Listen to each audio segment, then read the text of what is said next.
हर घर को हर नल से जल देने का जो हमारी योजना है वो टंकी अलग नहीं है। तो पहले इस राजस्थान में जाती बहुत दूर पानी लेने के लिए जाती थी मैं, तो सुबह शाम तक बेचारी वहाँ गई, वहाँ लाइन लगी थी। तो वो समस्या अगर आपकी समझी कि नारी हमारी बहनें माता कितनी दूर से पानी लेके आती है, तो वो आगे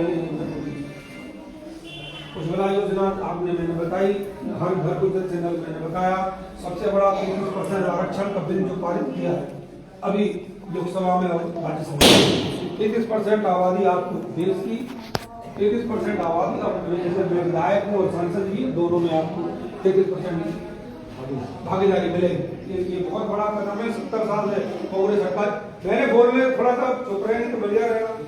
हम लोग गला फाड़ते आपके मतलब बात सुनाते समझ ली बच्चों किधर आए हो, बच्चों को इधर करोड़ नहीं बोलेंगे। 33% आरक्षण दे करके नारी का जो बंधन करा, जो सम्मान करा है, वो आपने तारीफे का भी है। कैसे प्रधानमंत्री जी आप सबसे भी कहोगे जोरदार ताली बजाते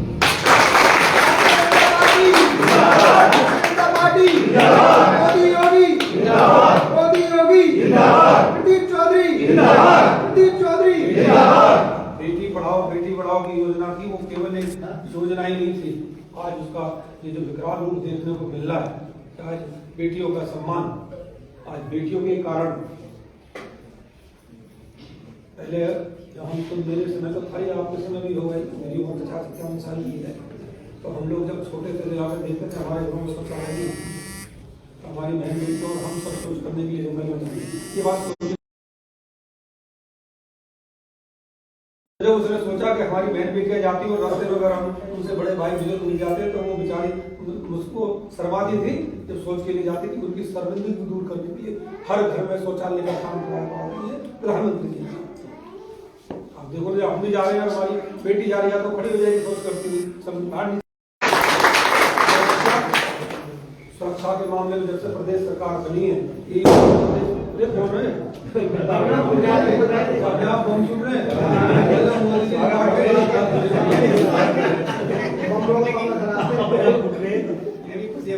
जब से देश में आपका धन्यवाद और स्वागत इसलिए करता हूं कि आपने केंद्र में भाजपा की सरकार बनाई और 2017 में प्रदेश बनाई। तो जब से डबल इंजन की सरकार आपने बनाई है तब से डबल इंजन की सरकार काम भी डबल कर रही है। आप समझ रहे हो, ट्रेन में डबल इंजन लगेगा तो तेज भागेगी ना। तो जो काम की रफ्तार है, जो विकास की रफ्तार है, वो इसलिए नहीं, आपका बहुत ही अच्छा डिसीजन था केंद्र और प्रदेश में आपने एक भाजपा की सरकार बनाई। इसके लिए मैं आपका हार्दिक अभिनंदन। सरकार बनते ही जिस प्रदेश को ऊँटों का प्रदेश, गुंडा माफियाओं का प्रदेश, आतंकियों का प्रदेश कहा जाता था, और सही बात तो ये है कि कोई दिल्ली वाला हमारे ब्याह शादी करने के लिए भी यहाँ तैयार नहीं होता। और ये ढोली आएगी तो पहले दूसरों में चलती थी ना, तो यूपी से आएगी तो लूट लेंगे, यही नजरिया था ना, छीन ले जाएंगे, ये नजरिया था। जब मैं विधायक बनना तो लोगों से बात कर रहा था शहर में, तो लोग कहते थे हमारी बहन बेटियां जब काली नदी से निकलती है तो सब बेचने वाले जो है उनकी कपड़े देख के आपते हैं पीली जा रही है, पीली है, यही बात थी। आज किसी में हिम्मत है योगी जी राज में कोई शहर में चर्चाएं होती थी। जब मैं बोलता था वो कहते थे कि भैया हमारी जो बेटियां बहुमाएं वो सुराग में चीज नहीं जाती, और जाती भी तो 2 बजे जाती है। क्यों कि वह लाइन जाके मोटरसाइकिल पर गुंडे बैठे रहते हैं और एक आगे और एक पीछे, जैसे ही सोना लेके आई झपटा मार और चले गए, हम कुछ कर नहीं पाते। अगर फल का रेट पूछ लिया क्या रेट है, या तो खरीदोगे तो बहुत बढ़िया आपको बात सुना। आज वही जिला बुलंदशहर की विधानसभा है, राम रहते हैं। मेरे ख्याल में जब से मैं विधायक बना तब से कोई ऐसी अप्रिय घटना नहीं हुई। और मैं वादा करता हूँ प्रदेश के मुख्यमंत्री बनने के बाद जो बदलाव अभूतपूर्व देखने को मिला, आज अर्थव्यवस्था में यही प्रदेश जो जिसको बिल्कुल गरीब प्रदेश कहा जाता था, आज वो ग्रोथ इंजन के रूप में जाना जाता है। अर्थव्यवस्था में आज देश में दूसरे नंबर पर। और जो हमारी सरकारी योजनाएं आती थी, उन सरकारी योजनाओं को सपा सरकार कभी नीचे लाती नहीं थी कि मोदी जी का नाम हो जाए, इसलिए हमारा प्रदेश नीचे जाता रहा।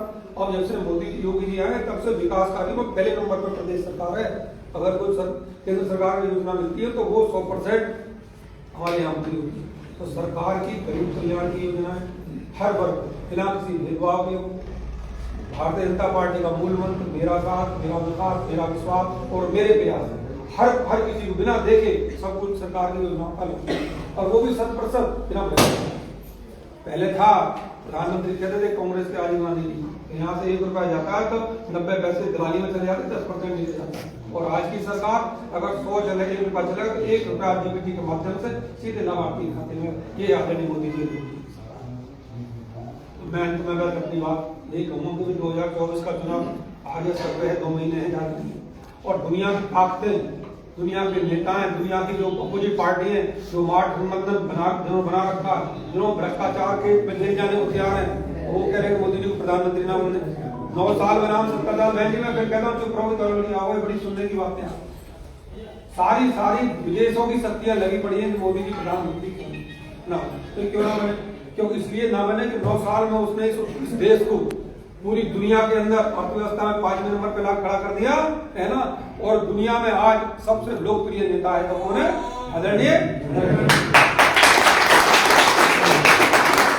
आज लोगों के जो भ्रष्टाचार के धंधे बंद हो गए, उनकी दुकानें नहीं खुल रही हैं, और वो जो देशों की चलती थी पहले, तो आज केवल प्रधानमंत्री जी वो काम करते हैं जिसमें 140 करोड़ देश की जनता का स्वार्थ होता है, कि दब के काम नहीं करते। तो अमेरिका ने कह दिया कि तेल मत लो ईरान से, क्यों नहीं ले भाई? नहीं लगा तेल। आज पाकिस्तान में तेल, पेट्रोल क्या रेट बिक रहा है? 500 रुपए किलो, टमाटर बिक रहा है 400 रुपए किलो, क्योंकि वहां की सरकारों में डिसीजन लेने की ताकत नहीं है।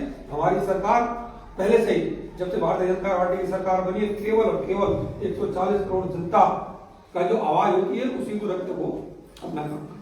तो बिना दबे बिना थके आदरणीय प्रधानमंत्री ने जहाँ सीमाओं को मजबूत करा, चंद्रयान 3 की उपलब्धता, कोविड वैक्सीन, जहाँ पहले महामारी आती थी तो दवाई से कम बीमारी से ज्यादा लोग मरते थे, आदरणीय मोदी जी के नेतृत्व में, और एक भी मौत ढूंढ मरी से तो मुझे बता दो। तो ये उनकी उपलब्धताएं हैं। एक समय सीमा में आपको वैक्सीन ला के दिया, बिना VIP कल्चर के सबको फ्री में वैक्सीन लगी। विदेश की हल्ला उठाते थे लोग, बात कहते थे अरे आपको 140 करोड़ है, अभी 40 साल में बना लेगी। और मैं सही कह रहा हूँ, अगर आदरणीय मोदी जी और योगी जी ना होते तो यहाँ 70% आबादी बर्बाद हो गई। लोग बाप देख रहे थे हिंदुस्तान तो बहुत बड़ी आबादी है, कोरोना नहीं चला जाए, लेकिन नेताओं की वजह से आज हम लोग जो खुले में सांस ले रहे हैं या हम जी रहे हैं, उन्हीं के कारण है कि संसाधन कम, और लेकिन विकसित देश जिनके पास संसाधन पूरे थे, उससे पहले वैक्सीन ला के खुद तो लगाई और उसको खूब लगाई, उनकी भी जान बचाई। तो मेरा यही आह्वान है भाई, 2024 का चुनाव है, बिल्कुल तन मन से लग जाओ, क्योंकि मोदी जी के आने के बाद आपके जो बचे कुछ सपने हैं वो भी पूरा होने में कोई रोक नहीं सकता। किसी माई के लाल में हिम्मत नहीं है कि आपके सपने को साकार होकर कोई रोक नहीं। होता यहाँ मैं समझ रहा हूँ जितने भी लोग हैं, यही चर्चा गली गली मोहल्ले रिश्तेदारों में करेंगे कि भाई भारतीय जनता पार्टी को क्यों वोट जरूरी है, क्यों अब दोबारा प्रधानमंत्री जी बनने जरूरी है। ये सारी बातें मैंने आपको बताई। इसी के साथ मैं अपनी वाणी को विराम देता हूँ। जय जय।